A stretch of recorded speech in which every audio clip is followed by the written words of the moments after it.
এই যুদ্ধ হবে শেষ জামানায়। আর ওই শেষ জামানায় যুদ্ধ কার সাথে হবে? হাদিস নাসাই শরীফের কিতাবুল ফিদান আল্লাহর নবী বলেন এই যুদ্ধ হবে হিন্দুস্তানের সাথে। হিন্দুস্তান মানে কোন দেশ বোঝা আপনারা জানেন না?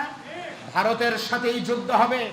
শেষ জামানা মানে এটাই শেষ জামানা, যে কোনো মুহূর্তে হতে পারে।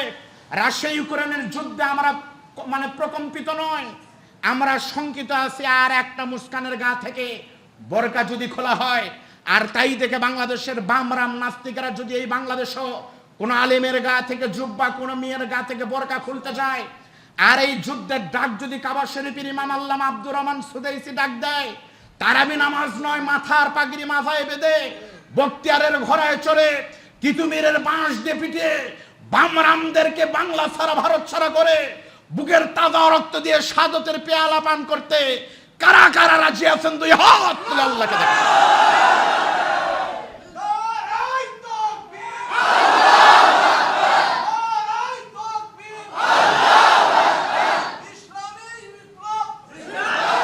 হাত নামান। তাকবীর আমার আগে বক্তা যা দিল শরীফুল ইসলাম ভাই অনেক বড় বক্তা, তার তাকবীরও যেমন আমার তাকবীরও তেমন, আমার চাচার তাকবীরও তেমন, তা কি হয়? তাকবীর একটু বড় হতে হবে। আমার সাথে একটা দেন তো ভাই, রাজি আছেন? না কে আছে তাও দেই। সবাই হাত তোলেন, আমার চাচার সম্মানে একটা দেন। আমার পরে আমার দুই শ্বশুর আছে, তাদের জন্য একটা বক্তব্য, একটা তাকবীর দিবেন না? হ্যাঁ দেন তো। লিল